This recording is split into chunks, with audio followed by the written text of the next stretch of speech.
აგებთ ამაზე თქვენ პასუხ, თქვენი ინფორმატორიანა? ხმართან ხონო არა. უშუალოდ თქვენიც ფერვერკი გესროლად დაინახე? არა, ვერ დავინახე.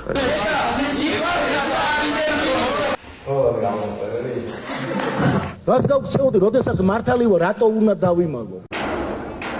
აქციებში მონაწილეობის გამო დაკავებული 8 პირის საქმეზე მოსამართლე თამარ მჭედლიშვილი განაჩენს 2 სექტემბერს გამოაცხადებს. ბრალდებულთაგან 3-ს ზვიად ცეცხლაძეს, ვეფხია კასრაძეს და ვასილ კაძელაშვილს ჯგუფური ძალადობის ორგანიზება და ხელმძღვანელობა ედებათ ბრავად, ხოლო დანარჩენებს ჯგუფურ ძალადობაში მონაწილეობა. Საერთოდ ამ ხედავთ კადრებში, რომ ზვიად ცეცხლაძე დაკავებული გამოყავთ საკუთარი სახლიდან ის ამ 9 თვის განმავლობაში პროკურატურას უნდა წარმოედგინა მტკიცებულებები, რომლებიც ბრალდებულთა შეკავშირებულობას და დანაშაულებრივი ქმედებების ორგანიზებულ ხასიათს წარმოაჩენდა. გავიხსენოთ და ვნახოთ რეალურად რა აჩვენა ბრალდების მტკიცებულებებმა. სასამართლოში ბრალდების 40-მდე მოწმე დაიკითხა. 15-მდე მათგანი დაზარალებული სტატუსის მქონე პოლიციელი იყო. 11 პირის საქმის მსგავსად აქაც სასამართლოში დაკითხულმა ვერც ერთმა მოწმემ ვერ მიუთითა ვისგან მიიღო დაზიანება. უშუალოდ თქვენიც ფერვერკი გესროლად დაინახე? არა, ვერ დავინახე. მე არ დამინახია ეს პიროვნებები, მათ ჩაიდინეს თუ არა ეს მიმართ. საიდან მესულეს მე ვერ დავინახე. ჩვენთან არ იყო ესეთი განათება, კარგად დამენახა ქვა საიდან მოდიოდა, რომს დამენახა, რა მიმართულებიდან მოდიოდა ქვა. ფიზიკურად ვერ გავიგებდი ვინ მესულა მე. სასამართლოზე ასევე დაიკითხნენ სხვადასხვა სახელმწიფო უწყების თანამშრომლები, რომლებიც მატერიალურ ზიანზე საუბრობდნენ, თუმცა ვერც მათ თქვეს რა კავშირი აქვთ დაზიანებულ ქონებასთან ბრალდებულებს. აი აქ მყოფი პირები, ვინც არიან და რომ ხედავთ, რომელიმე მათგანი თუ დაინახეთ ვიდეოში, რომ რომელიმე მათგანი აზიანებდა კონკრეტულ რაიმე ნივთებს. თქვენ თუ ნახეთ ეს კადრებში ვინმე სამოცნობა შეუძლებელი. ბრალდებამ მტკიცებულებების სახით წარმოადგინა ვიდეოებიც, რომლებშიც არ ჩანან პოლიციელები და არც ის დაზიანდა თუ არა ვინმე. ირაკლი მიმინოშვილისა და თორნიკე გოშაძის წინააღმდეგ წარმოდგენილ კადრებზე სამხარაულის ბიურომ ჭრები და მონტაჟის კვალი დაადასტურა.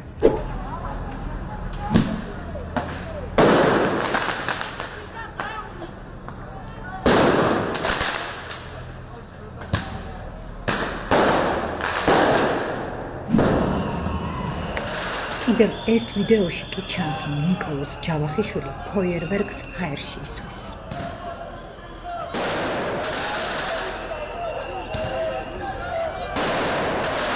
აი მორგის მამაკაცი და ჰაერში ისვრის, ის რა მაინტერესებს? პოლიციელები ჰაერში იყვნენ? მაინტერესებს პოლიციის თანამშრომელი რომ ანახოთ, აი რომელი წამზია. ამ 25 წამიან მონაკვეთში წეგანაც აღმოჩნდა ეხლა ვიძახი, რომ შინაგან საქმეთა სამინისტროს თანამშრომლები არ ჩანან. დავუბრუნდეთ ორგანიზების მუხლით ბრალდებულებს, რომლებიც 4 დეკემბერს დააკავეს.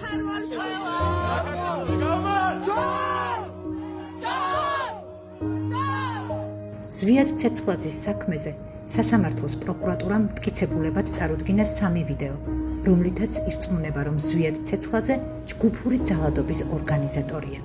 3-დან ერთ ვიდეოში ცეცხლაძე თავდაცვითი ფარის მოხმარების წესებზე საუბრობს.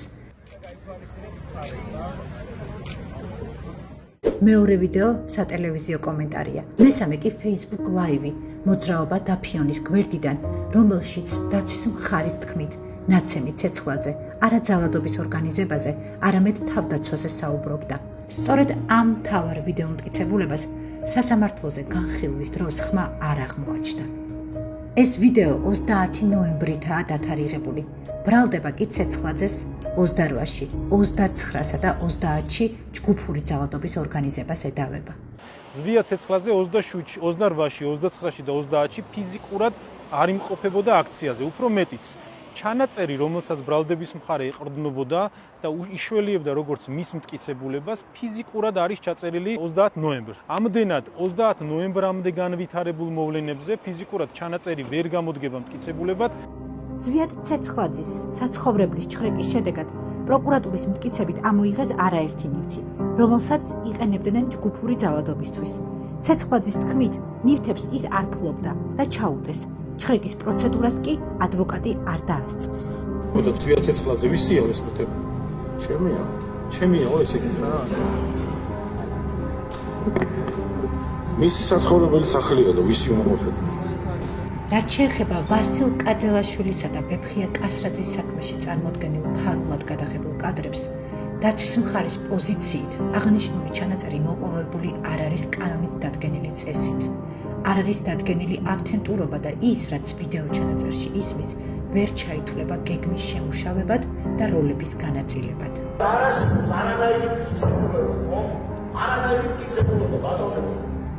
რომ რაიმე კავშირი მქონდა, ტელეპათი ხო არა? ტელეპათი ხო არა, რანაირად უნდა დამეხმარებოდა მე ამ ადამიანებთან.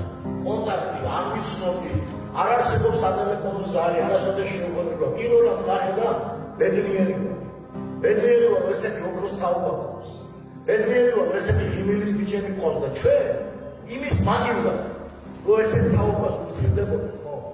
ჩვენ ამათ მომავალს უნდა ვუდგებდეთ.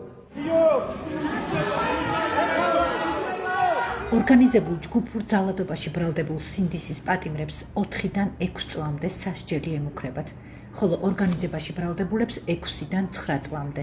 მათ თამარ ჭედლიშვილი ასამართლებს. ავისუფე